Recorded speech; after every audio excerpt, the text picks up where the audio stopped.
Hi, welcome back to my channel.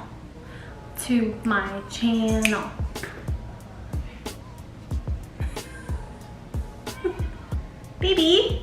Oh, he's hungry. Shit. Be right back. Well, that was fun. I went to go feed the cat and I saw that he was playing with a cockroach. We've been getting more cockroaches in this house, even though the exterminator comes once a month. And it's just, I guess it's an old house. And it's raining a bunch. And they just, oh, I hate them so much. But luckily the cat ended up destroying it. Anyway, hi, welcome back to my channel. I'm going to do another nail tutorial, kind of, mostly just a review. What I'm gonna do actually for this video is I'm going to put these nails on and just talk shit while I do it. So this is the Bring the Salon Home Kiss Impress version, okay? So in my first nail video, when I was doing the chill tips, I talked about the Bring the Salon Home Kiss brand and how I didn't like the glue on because they were really weak, right? I don't remember how I heard about these, but these are the same brand except they're just press on, in that there's no glue involved. The glue is actually already on the backs of these nails and it activates when you press it on. So I'm gonna show you exactly what that means. It basically means there's like a sticky on the back that you peel off and you put it on. So I actually tried these about 2 weeks ago and I tried a different set and I really liked them. The no glue thing is a huge plus for me. I hate the glue. I really liked these because they felt secure on my nails. The only thing is, like, around the 5th and 6th-ish days, I did feel that the nails, like, I would put on my pants and, you know, I would grip as normal because I felt like they were on there, and they were, but I could feel the nail kind of like pushing out of place. But then when I would go back to normal, they were still on really securely. So I think these, since the glue is a lot different and the application is different, it feels different and it feels a little bit weird. But I like it. I like it way better than the glue ones. So what I'm gonna do for this video is just talk about what's going on while I do this. Ooh, good. So let me get situated. I'm going to be doing some clipping of the nails. Today is January 20. I just said that like nonchalantly. It's January. Is it April? August. It's August 26th. So back in October of last year, I started making videos about what was going on in Syria, in the Kurdish region of Syria, called Rojava. I started making videos just to like inform people of what was going on and also try to give the news and the information in a more palatable way. So I started making on Instagram a few different, I tried to get creative with it, and I did, and I think it really helped a lot of people sort of understand, and I want to carry that idea on and continue to do that, because I think a lot of people on social media see the same thing, you know, like a lot of recycled memes or tweets. I mean, Instagram, especially mine, is just all screenshots of tweets at this point. And we see the same sort of things, like our eyes are just seeing the same thing over and over again, and sometimes we might not retain the information because we don't really care. Like, it just gets boring after a while for our brains. So I think sharing information in a creative way is what's key right now. One way that I really think that I enjoy learning is infographics. I love it. And back in October of last year, I did some infographics that went viral. Like, a lot of people liked them, a lot of people reposted them on Instagram, and I got thousands of likes.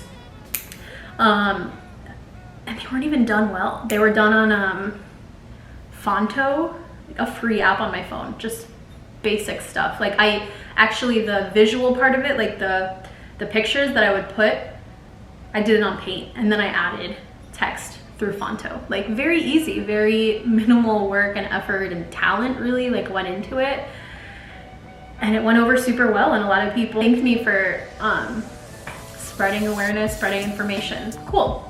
And the reason why I think I stopped doing that from time to time is that it's so draining. It's really, really draining to just, like, the things that are happening are just so heartbreaking, so disheartening, so sickening. Like, it sickens me to my core to even think about these things. So putting energy into doing anything other than thinking about it, it's a lot. And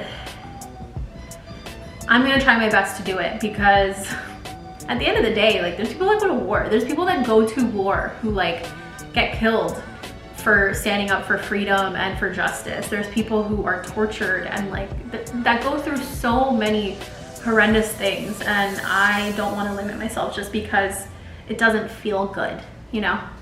And that's not to say that what I'm feeling isn't valid. It's just that I want to be better.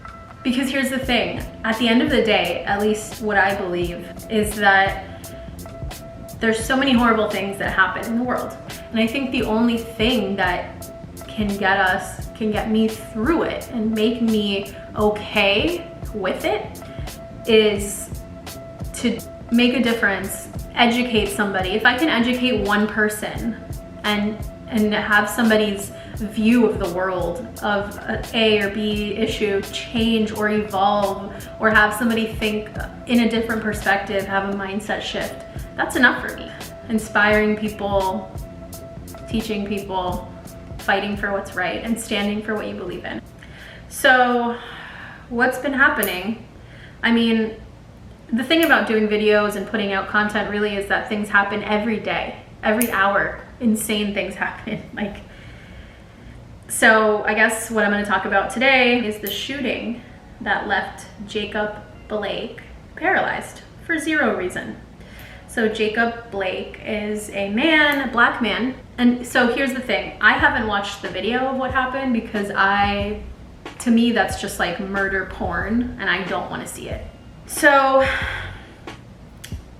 I've read a lot of reports about it from reputable sources and people who I trust and believe in, that he was out with his kids. He has 3 sons, and he was out with his kids, and he was outside of his car breaking up a fight. The cops were called because of that fight that he was breaking up. And when the cops showed up on site, something happened, and he ended up getting shot 7 times in the back because he was going toward his car, probably to tend to his children. And luckily, he's alive. Like, thank God he's alive, right? But that wasn't their plan. Like, they didn't want him to live. Like, who shoots somebody 7 times thinking, I'm shooting somebody 7 times because I feel like I'm in danger? Like, that's overkill, okay? And somehow he wasn't killed. Awesome. He's paralyzed from the neck down, or the waist down. I forget, I'm sorry. It's just another case of police brutality. Like, that's it at the end of the day. It's something that happens in America that's normalized because it happens so much. Like, the killers of Breonna Taylor have not been arrested. The killers of insert person's name here, like hundreds, thousands, have not been arrested. Like, Breonna Taylor was in bed, sleeping, when she was shot and killed. She didn't do anything. It was a mistake. Like, they went into the wrong apartment. Her killers are still out. The attorney general who like resides over and has power over that case, speaking at the RNC convention or whatever the fuck it's called. Like, there's a reason why these things happen, and to ignore it is not only irresponsible, but it's violent. So what happened, right? So after Jacob Blake was shot 7 times in front of his children for doing nothing, because the cops thought he was reaching for a gun in his car, because what else could somebody go to their car for, right? There's only one reason, and they're so sure that he had a gun that they had to shoot him. They had to shoot him 7 times. Like, there's no other thing.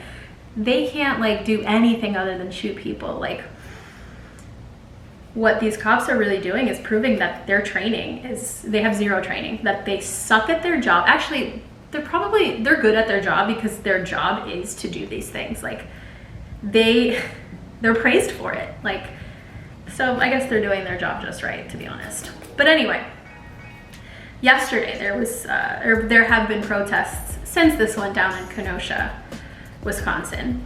And yesterday there were, and I didn't see video of the act, but I saw the aftermath. There was a 17-year-old terrorist who was holding an AK something, or some sort of assault weapon, AR, AK, I don't fucking know. AR, whatever.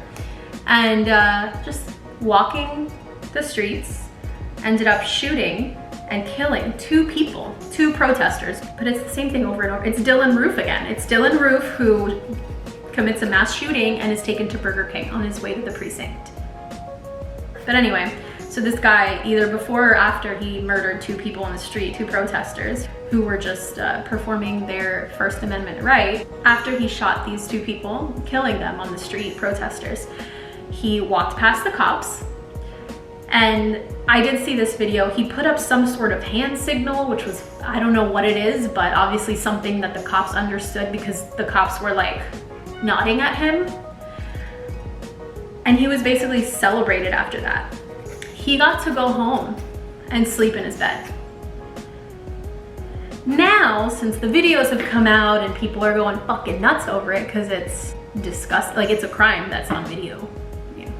Not that that means anything, obviously, but now he's been arrested, right? But here's the thing, like the way that they portray, the way that the media portrays it is just really interesting, because I've seen a lot of articles that say he's a vigilante. And you have to laugh. Like, I have to laugh so that I don't cry, because it's so apparent. The lengths, the reaches that go on, the way white people are treated in comparison to black people. Like, if you really want to believe that racism isn't real, that implicit bias isn't real, that the cops don't have a major police brutality issue, and that most of them have been grown from white nationalism, like they're filled with white nationalists. And what do you think that does? Like, it's really sad. It's really, really sad, because then you think like how many of these things haven't been filmed. The cops they quite literally get away with murder. And life just goes on, and that's just how it is. It's normalized murder and defense of white nationalists. Conservatives, right wing, whatever you want to call them, they will fight to the death for their Second Amendment right. But there's so many amendments that they just literally shit on, like they defecate on, because it doesn't suit them. All right, so this is what the nail looks like. So as you can see, there's a little sticker in the back. So you peel it off and you stick it on for like 30 seconds, and that's it. So really quick, because the camera died, and it probably will soon again, I did the first hand. I don't know if this works. The lighting sucks. It's basically nighttime now, so this is the first hand. It's really cute. So this is what the nail looks like. It has a little sticky here, and that sticky you just pull back like so. Just pull it off, and the glue is it activates when you press it down. So you just put it on. Put it on like that. Press it for about 30 seconds or more. See the end product of the nails.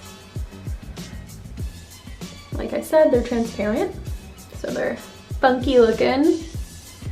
And yeah, I like them. I really like, there's no glue involved. The application process, this is the best one that I've experienced out of the many press-on nails that I've tried. So I'm giving this a 10 out of 10.